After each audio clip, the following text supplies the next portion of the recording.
Boa tarde. Hoje na aula de português, tá? A tia não vai enviar atividade para vocês. Tia vai dar uma pequena explicação sobre os conteúdos que a gente viu, certo? Uma revisão desses conteúdos, certo? Primeiro, tia vai explicar aí que são as palavras, são o alfabeto, certo? Que a gente teve o estudo do alfabeto, que ele é composto, né, por 26 letrinhas, sendo 21 consoantes e 6 vogais, certo? E também a gente teve aí o emprego do alfabeto, ou seja, o emprego do alfabeto quer dizer quando é que a gente deve usar as palavras minúsculas e as palavras maiúsculas, certo?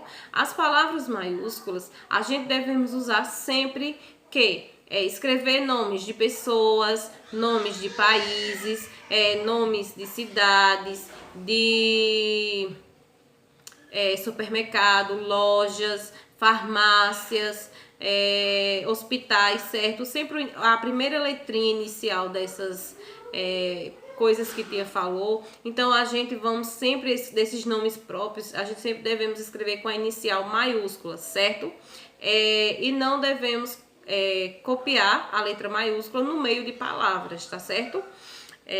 Em seguida, a gente teve estudo aí de várias letrinhas, né? A gente teve estudos das letras T e D, que são letras parecidas, T e D, certo? Mas que tem um som diferente, do tá para o dá, tá certo?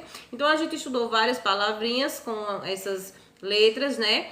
E que também a gente tem várias palavrinhas que a gente pode trocar o T pelo D, que vai formar outra palavra, tipo dado. Se eu trocar o D pelo T, vai formar tato, não foi? A gente estudamos várias palavrinhas com essas sílabas. Em seguida, a gente teve o estudo das letras F e V, né? Que também a gente pode trocar essas palavrinhas e formar outra palavra, tipo fila. Fila com F. Se a gente trocar pelo V, vai ficar vila, certo? Também a gente estudamos o P e o B, que podemos trocar também, tanto o P pelo B, que vai dar outra palavrinhas. Pomba, se eu trocar o P pelo B, vai dar bomba, certo? E também estudemos aí palavrinhas que se iniciam com essas letrinhas, palavrinhas que tem essas sílabas no meio ou no final, tá? E em seguida a gente estudemos aí a ordem alfabética, ou seja, o nosso alfabeto, ele é em ordem, né? Do A ao Z. Então, a ordem alfabética, a gente estudou aí como, vamos dizer, uma tabela onde tem vários nomes de pessoas, como Eduardo, Bárbara, Paloma, Kátia, Graziele, entendeu? Então, essas letrinhas aí, se tia pedir para vocês colocar em ordem alfabética, então você vai ter que vir acompanhar o alfabeto da inicial, da letrinha A até a letrinha Z, certo?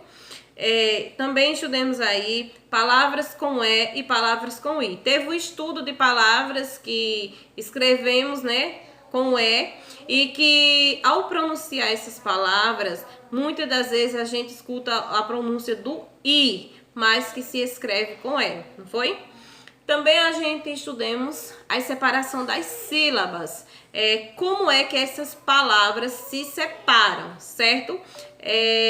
Tivemos aí, vamos dizer, a palavra dado. Quantas vezes tia abriu a boca para falar a palavra dado? 2. Então, isso quer dizer que é a separação da palavra. E essa separação de palavras, elas são classificadas, certo? Em 4, que são monossílabas, dissílabas, trissílabas e polissílabas.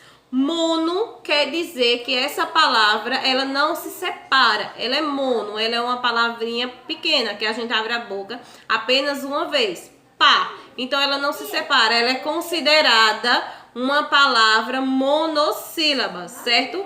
A palavrinha ela é dissílaba quando ela se separa em apenas 2 sílabas. Exemplo, vaca, separou em 2. Trissílaba, quando a palavrinha se separou em 3. Um exemplo, gaveta, separou em 3, então ela é trissílaba. Polissílaba, quando a palavrinha se separa em 4 ou mais, certo? Tipo, um exemplo, mamadeira se separou em 4, então ela é considerada uma palavra polissílaba. E também a gente temos o encontros vocálicos, que são o encontro das vogais. Ei, ai, eu, ao, certo? Ei, ia. Então, esses encontros vocálicos nas palavras, eles também têm uma classificação em hiato, certo? Em ditongo e tritongo. Hiato é quando uma palavra, ela tem duas vogais e ao separar essa palavra, essas vogais também se separaram, ficou um em cada sílaba. Então, se aconteceu isso, ela é classificada em hiato. Quando a palavra ela é ditongo, o que acontece? A palavra tem duas ou três vogais e ao separar essas palavras, as duas vogais ficaram juntinhas. Então, se duas vogais ficaram juntinhas, ela é uma palavra ditongo. E temos aí o tritongo, que seja, é uma palavra que possui três vogais e ao separar essa palavrinha, as três vogais permaneceram juntas, certo? Então aí, hiato, ditongo e tritongo é a separação das vogais, certo? Dos encontros vocálicos. E por último, a gente estudemos as palavras com um R e palavras com dois R's, não foi?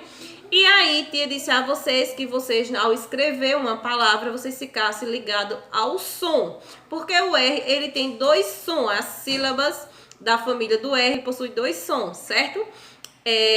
O R, quando ele tem um som forte, ele vai para o início de palavras, tipo rei, rato, ria. Então, ele vai ter esse som do ra, ré, ri, ro, ru. Esse som forte. Ele vai ter esse som forte no início de palavras e também quando a palavra possui dois R's, ele vai permanecer com esse som do ra, certo? E também a gente nunca inicia uma palavra com dois R, né, gente? A gente vai iniciar uma palavra apenas com um R, certo? E quando é que esse R vai ter um som diferente? Quando o R for colocado no meio da palavra. Exemplo, coração.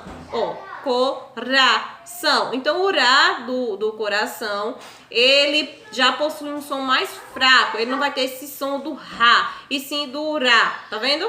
Então, só é prestar atenção nisso que vocês vão se sair bem na prova, tá certo? Então, um beijo de tia e até a próxima aula. Tchau, tchau.